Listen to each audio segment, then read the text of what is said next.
বাংলাদেশের সাথে চীনের অনেক ধরনের উন্নয়নমূলক প্রজেক্ট চলমান রয়েছে। সামনের দিকে আমরা এই প্রজেক্টগুলোকে আরও ব্যাপ্তি বাড়াতে চাই। রোডের ক্ষেত্রে অর্থাৎ সড়ক, ব্রিজ, রেলওয়েজ এ প্রত্যেকটা ক্ষেত্রে চীন আমাদেরকে মাল্টিমোডাল ট্রান্সপোর্টেশন মেকানিজমের ক্ষেত্রে সহযোগিতা করতে চায়। বেশ গুরুত্বপূর্ণ প্রজেক্টের ভিতর রয়েছে, আপনারা দেখেছেন সম্প্রতি পাস হয়েছে যে আনোয়ারাতে চট্টগ্রামে সেখানে একটা ইকোনমিক এবং ইন্ডাস্ট্রিয়াল জোন মাননীয় প্রধানমন্ত্রী বলেছেন এটা যত দ্রুত সম্ভব বাস্তবায়ন করবার জন্য। একই সাথে Mongla economic zone, green development অর্থাৎ গ্রিন এনার্জি এবং এর পাশাপাশি যেখানে সাস্টেনেবল ডেভেলপমেন্টের জায়গা রয়েছে, ইকোলজিক্যাল এবং এনভায়রনমেন্ট ফ্রেন্ডলি বিভিন্ন ইনফ্রাস্ট্রাকচার ডেভেলপমেন্ট রয়েছে, সেগুলোকে চীন প্রায়োরিটাইজ করতে চাচ্ছে। বাংলাদেশে জ্বালানি সমস্যা, বিদ্যুৎ সমস্যার সমাধানে চীন পাশে থাকতে চায় এবং বাংলাদেশে বলেছে যদি আমরা স্বাভাবিকভাবেই একটা কম্পিটিটিভ প্রসিজারের মধ্যে যেখানে সুযোগ আছে, যেখানে সম্ভাবনা রয়েছে, আমরা চীনা বিনিয়োগ বাংলাদেশে এবং চীনা উন্নয়ন অগ্রযাত্রা সহযোগিতা আমরা অ্যাপ্রিসিয়েট করছি। বাংলাদেশের সাথে চীনের অনেক ধরনের উন্নয়নমূলক প্রজেক্ট চলমান রয়েছে। সামনের দিকে আমরা এই প্রজেক্টগুলোকে আরও ব্যাপ্তি বাড়াতে চাই। রোডের ক্ষেত্রে অর্থাৎ সড়ক, ব্রিজ, রেলওয়েজ এ প্রত্যেকটা ক্ষেত্রে চীন আমাদেরকে মাল্টিমোডাল ট্রান্সপোর্টেশন মেকানিজমের ক্ষেত্রে সহযোগিতা করতে চায়।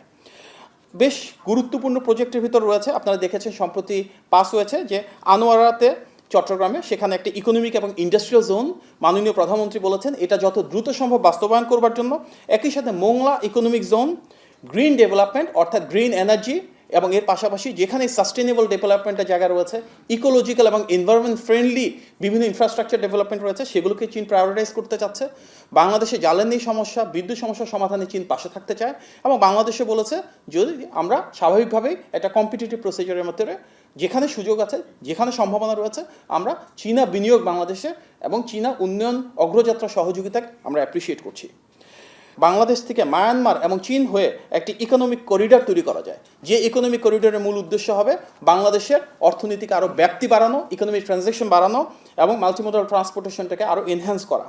এবং বাংলাদেশ থেকে অনেকেই বিদেশে চিকিৎসা করতে যান, চীন সেখানে ভিসার প্রসেসিং ইজি করবার মাধ্যমে এবং অন্যান্য সহযোগিতার মাধ্যমে বাংলাদেশি যারা বিদেশে চিকিৎসা করতে চান তাদের জন্য দ্বার উন্মোচন করতে ইচ্ছুক। আমরা জানি যে চীনের প্রিমিয়ার ওনার আমন্ত্রণে বাংলাদেশের মাননীয় প্রধানমন্ত্রী খুব সংক্ষিপ্ত একটা সফরে চীনে এসেছেন। এই সফরটাকে আসলে আমরা কীভাবে সফলতার দিক থেকে বিবেচনা করব? আমরা মনে করি এই ঐতিহাসিক রাষ্ট্রীয় সফরের মাধ্যমে একটা দীর্ঘমেয়াদী কৌশলগত অংশীদারিত্বের সম্পর্ক তৈরি হয়েছে, যার ভিত্তি আমাদের দ্বিপাক্ষিক সম্পর্কের উপর বহুপাক্ষিক আলাপ আলোচনা এবং বিষয়কে আমরা কভার করেছি। সো ইন ওয়ান টার্ম আমরা যদি বলি, ঐতিহাসিক রাষ্ট্রীয় সফরের মাধ্যমে আমরা একটি long term strategic partnership Bangladesh এবং চীনের ভিতর বিল্ড হতে দেখেছি। এই স্বল্প সময়ে আমাদের মাননীয় প্রধানমন্ত্রী চীনের সবচেয়ে ক্ষমতাধর যে তিনজন মানুষ রয়েছেন ওনাদের সাথে আলাদাভাবে বৈঠক করেছেন। President Xi Jinping, premier Li Qiang যিনি আমাদের দেশের প্রধানমন্ত্রীর মতন, chairman of the standing committee of the National People's Congress Zhao Leji যিনি আমাদের দেশের স্পিকারের সমকক্ষ। তো চীনের মাননীয় প্রিমিয়ার, মহামান্য রাষ্ট্রপতি এবং মাননীয় স্পিকারের সাথে এই আলাপ আলোচনায় ওনাদের কিন্তু একটা বেশ হাই লেভেল ডেলিগেশন ছিল।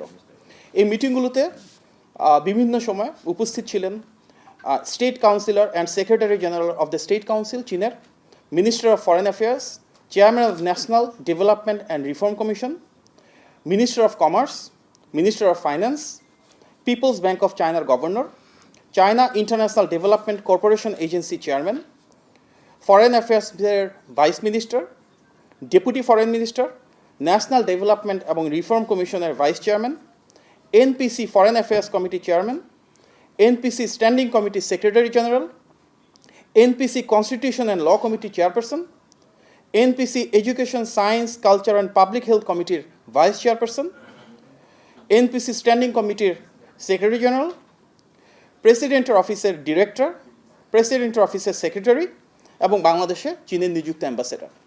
অত্যন্ত হাই লেভেলের ডেলিগেশনে বাংলাদেশ এবং চীনের দ্বিপাক্ষিক সম্পর্কের অত্যন্ত গুরুত্বপূর্ণ সব বিষয় নিয়ে সবিস্তরে আলোচনা করা হয়েছে, যেখানে নির্ধারিত হয়েছে যে এই ঐতিহাসিক সম্পর্কের মূল ভিত্তি হবে মিউচুয়াল ট্রাস্ট, রেসপেক্ট, কোঅপারেশন এবং অবশ্যই দুই দেশের নিজস্ব স্বার্থ সংশ্লিষ্ট বিষয়াদি। আমাদের এই দ্বিপাক্ষিক আলোচনার পর মাননীয় প্রধানমন্ত্রী এবং চীনের নেতৃত্বের সম্মতির উপর ভিত্তি করে মোট 17টি মেমোরেন্ডাম অফ আন্ডারস্ট্যান্ডিং বা এমইউ স্বাক্ষরিত হয়েছে। তার মাঝে 13টি বাংলাদেশের মাননীয় প্রধানমন্ত্রী এবং চীনের মাননীয় প্রিমিয়ারের উপস্থিতিতে দুই দেশের বিভিন্ন গভর্নমেন্টের মিনিস্ট্রি টু মিনিস্ট্রি সিগনেচার হয়েছে। 3টি হয়েছে বাংলাদেশের বিডার সাথে একটি জয়েন্ট কমিউনিকে, যেটাকে আমরা বাংলায় বলি যৌথ ইশতেহার প্রণীত হচ্ছে। সেখানে 16টি পয়েন্ট থাকবে, অর্থাৎ 16 পয়েন্ট সম্বলিত একটি যৌথ ইশতেহার, যেটি আপনারা খুব শীঘ্রই পাবেন পাবলিকলি। সেখানে এই পুরো সফরের বিস্তারিত যে আন্ডারস্ট্যান্ডিংগুলো হয়েছে, যেখানে ঐক্যমত্য হয়েছে, সেই কনসেনসাসগুলো তুলে রাখা হবে। আমরা অত্যন্ত গর্বিত যে চীনে আমরা যাদের সাথে কথা বলেছি, এখানকার honourable president, honourable prime minister, যিনি প্রিমিয়ার এখানে বলা হয়, এবং অনারেবল স্পিকার ইকুইভ্যালেন্ট, ওনারা প্রত্যেকে বাংলাদেশ এবং চীনের 50 বছরের সম্পর্ক স্থাপনের ক্ষেত্রে শহীদ প্রেসিডেন্ট জিয়াউর রহমান এবং দেশনেত্রী বেগম খালেদা জিয়ার যে অসাধারণ অনবদ্য ভূমিকা রয়েছে তার ভূয়সী প্রশংসা করেছেন। চীনের প্রত্যেকে বাংলাদেশ এবং চীনের আজকে যে অবস্থানে রয়েছে সম্পর্কের দিক থেকে, তার পেছনে বিএনপি একটি রাজনৈতিক দল হিসেবে এবং বিএনপির প্রতিষ্ঠাতা শহীদ প্রেসিডেন্ট জিয়াউর রহমান এবং দেশনেত্রী বেগম খালেদা জিয়া যেভাবে অত্যন্ত ইতিবাচকভাবে বিভিন্ন সময় ফ্যাসিলিটেট করেছেন, পলিসি দিয়েছেন, বারবার এখানে রাষ্ট্রীয় সফর করেছেন, সেগুলোকে ওনারা ডিপলি অ্যাপ্রিসিয়েট করেছেন। বাংলাদেশের দিক থেকে মাননীয় প্রধানমন্ত্রী আবারও নিশ্চিত করেছে আমাদের one policy, one China policy, অর্থাৎ চায়নাকে আমরা একটি একক রাষ্ট্র হিসেবে দেখি, যার ভিতর তাইওয়ানও অন্তর্ভুক্ত রয়েছে, সেটি সুসংহতভাবে সুনিশ্চিত করেছেন। বাংলাদেশের মাননীয় প্রধানমন্ত্রী নির্বাচিত হয়ে আসার পর গত 4 মাসে ওনার যে পিপল সেন্ট্রিক পলিসিগুলো রয়েছে, জনগণের ভাগ্য পরিবর্তনের জন্য, সমস্যা সমাধানের জন্য বিভিন্ন সেক্টরে যে পলিসিগুলো গৃহীত হয়েছে, অত্যন্ত দ্রুততার সাথে বাস্তবায়ন শুরু হচ্ছে, সেগুলোর জন্য চীনের পক্ষ থেকে সর্বোচ্চ সহযোগিতার আশ্বাস দেওয়া হয়েছে। ওনারা এটিকে খুব ডিপলি এবং গ্রেটলি অ্যাপ্রিসিয়েট করেছেন এবং বলেছেন যে জনগণের সাথে সংশ্লিষ্ট বিভিন্ন সেক্টরে এই পলিসিগুলো বাস্তবায়নের জন্য যেখানে যতটুকু করা প্রয়োজন, চীন বাংলাদেশের সাথে থাকবে এবং পাশে থাকবে। আমাদের সবচেয়ে বড় ট্রেডিং পার্টনার চীন, এবং এখানে আমাদের এক্সপোর্টের পরিমাণ খুব সীমিত, কিন্তু চীন থেকে বাংলাদেশে ইম্পোর্টের পরিমাণ অত্যন্ত বেশি। কিন্তু এটাকে নিয়ে দুই দেশের রাষ্ট্রপ্রধানের ভিতরে, সরকার প্রধানের ভিতরে আলাপ আলোচনার জন্য ডিটেল প্ল্যাটফর্মে আলোচনা হয়েছে এবং সেখানে বলা হয়েছে কিভাবে বাংলাদেশ থেকে আমরা ট্রেড গ্যাপটা কমাতে পারি। যেমন যেসব ক্ষেত্রে বাংলাদেশ থেকে প্রোডাকশন ক্যাপাসিটি রয়েছে, ম্যানুফ্যাকচারিং ক্যাপাসিটি রয়েছে, সেই সেক্টরগুলোকে আমরা আইডেন্টিফাই করতে পারি কিনা এবং তার থেকে এক্সপোর্ট করে বাংলাদেশে আমরা বাড়াতে পারি কিনা। ফর ইনস্টেন্স, আমাদের এগ্রিকালচারাল প্রোডাকশন কীভাবে বাড়াবো। যে গার্মেন্টস রপ্তানি হয় বাংলাদেশ থেকে, তার একটা বড় অংশ র ম্যাটেরিয়ালস কিন্তু আমরা চীন থেকে বাংলাদেশে প্রথমে আমদানি করি, দেন বাংলাদেশ থেকে বিভিন্ন দেশে রপ্তানি করি। সেই প্রোডাক্টগুলোকে আমরা র ম্যাটেরিয়ালস হিসেবে বাংলাদেশে প্রডিউস করতে পারি কিনা, এগুলো নিয়ে যথেষ্ট আলোচনা হয়েছে। আমাদের বর্তমানে যে সাপ্লাই চেইন রয়েছে, সেই সাপ্লাই চেইন কিন্তু চীনে অনেকটা এগিয়ে গেছে। দেখা যাচ্ছে তাদের অনেক ফ্যাক্টরি রিলোকেট হচ্ছে বিশ্বের বিভিন্ন দেশে। চীনের নেতৃত্ব বলেছে রিলোকেশনের ক্ষেত্রে বাংলাদেশকে কীভাবে প্রাধান্য দেওয়া যায়, যেসব জায়গায় বাংলাদেশের হিউম্যান রিসোর্স রয়েছে, টেকনিক্যাল ক্যাপাসিটি রয়েছে, সেই ইন্ডাস্ট্রিগুলো বাংলাদেশে নিয়ে আমরা কীভাবে জব ক্রিয়েট করতে পারি, এগুলো নিয়েও বিস্তারিত আলোচনা হয়েছে এবং নিশ্চিত করা হয়েছে সামনের দিনগুলোতে চীনের দিক থেকে বাংলাদেশের ট্রেড কীভাবে বাড়ানো যায়, বাংলাদেশে কীভাবে ফ্যাক্টরি প্রেজেন্স বাড়ানো যায়, এগুলো নিয়ে ওনারা কাজ করবেন। এবং যে ইনভেস্টমেন্টগুলো হবে চীন থেকে, সেখানে অবশ্যই কর্মসংস্থানকে একটি অন্যতম প্রাধান্যের ক্ষেত্র হিসেবে দেখা হবে। বাংলাদেশের সাথে চীনের অনেক ধরনের উন্নয়নমূলক প্রজেক্ট চলমান রয়েছে। সামনের দিকে আমরা এই প্রজেক্টগুলোকে আরও ব্যাপ্তি বাড়াতে চাই। রোডের ক্ষেত্রে, অর্থাৎ সড়ক, ব্রিজ, রেলওয়েজ, এ প্রত্যেকটা ক্ষেত্রে চীন আমাদেরকে মাল্টিমোডাল ট্রান্সপোর্টেশন মেকানিজমের ক্ষেত্রে সহযোগিতা করতে চায়।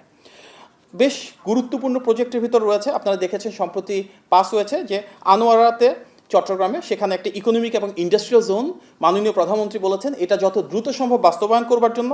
একই সাথে Mongla economic zone, green development অর্থাৎ গ্রিন এনার্জি, এবং এর পাশাপাশি যেখানে সাস্টেনেবল ডেভেলপমেন্টের জায়গা রয়েছে, ইকোলজিক্যাল এবং এনভায়রনমেন্ট ফ্রেন্ডলি বিভিন্ন ইনফ্রাস্ট্রাকচার ডেভেলপমেন্ট রয়েছে, সেগুলোকে চীন প্রায়োরিটাইজ করতে চাচ্ছে।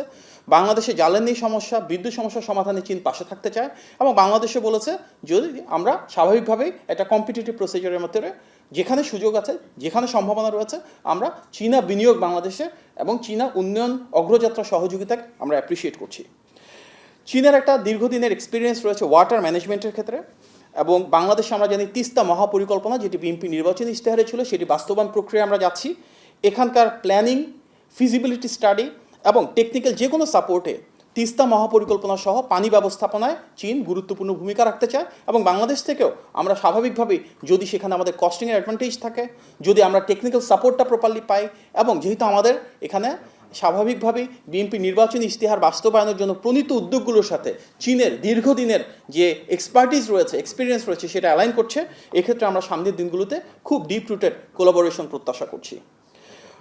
আজকে কানেক্টিভিটি নিয়ে ডিটেলে কথা হয়েছে প্রেসিডেন্ট শি জিনপিংয়ের সাথে মাননীয় প্রধানমন্ত্রী জনাব তারেক রহমানের, এবং সেখানে প্রস্তাবনা এসছে যে কিভাবে বাংলাদেশ থেকে মায়ানমার এবং চীন হয়ে একটি ইকোনমিক করিডর তৈরি করা যায়, যে ইকোনমিক করিডরের মূল উদ্দেশ্য হবে বাংলাদেশের অর্থনীতিকে আরও ব্যাপ্তি বাড়ানো, ইকোনমিক ট্রানজ্যাকশন বাড়ানো এবং মাল্টিমোডাল ট্রান্সপোর্টেশনটাকে আরও এনহ্যান্স করা। চিটাগাং পোর্টকে আরও কীভাবে আধুনিকায়ন করা যায় এবং আমরা একটা রিজিওনাল হাব হিসেবে গড়ে তুলতে পারি, যেখানে শুধু বাংলাদেশের জন্য না, চিটাগাং পোর্ট অন্যান্য দেশের জন্য সার্ভ করবে, সেটা নিয়ে যেমন আমরা কাজ করতে চাই।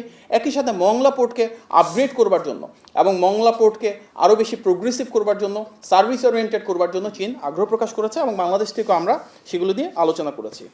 স্বাভাবিকভাবেই বাংলাদেশ এবং চীনের মাঝে বহুপাক্ষিক যে সম্পর্ক, তার অংশ হিসেবে আমরা পিপল টু পিপল টাইজ বাড়াতে চাই। আমাদের মূল উদ্দেশ্য শিক্ষা ব্যবস্থা, যেমন ইতিমধ্যে তৃতীয় ভাষা হিসেবে ম্যান্ডারিনকে প্রায়োরিটাইজ করা হচ্ছে, টেকনিক্যাল এবং ভোকেশনাল এডুকেশনকে প্রায়োরিটাইজ করা হচ্ছে, এবং এই দুই ক্ষেত্রেই চীন তার নিজের অভিজ্ঞতার আলোকে বাংলাদেশকে সহযোগিতা করতে চায়। চীনা ভাষা শিক্ষার ক্ষেত্রে আমাদেরকে শিক্ষক এবং ইনফ্রাস্ট্রাকচারাল সাপোর্ট ওনারা প্রোভাইড করবেন। হেলথ কেয়ারের ক্ষেত্রে কীভাবে আধুনিক চিকিৎসা ব্যবস্থা বাংলাদেশে আমরা প্রয়োগ করতে পারি, বিভিন্ন ধরনের রোবোটিক সার্জারি এবং হাসপাতাল প্রতিষ্ঠা থেকে অন্যান্য বিষয়ে চীন তাদের আগ্রহ প্রকাশ করেছেন। এবং বাংলাদেশ থেকে অনেকেই বিদেশে চিকিৎসা করতে চান।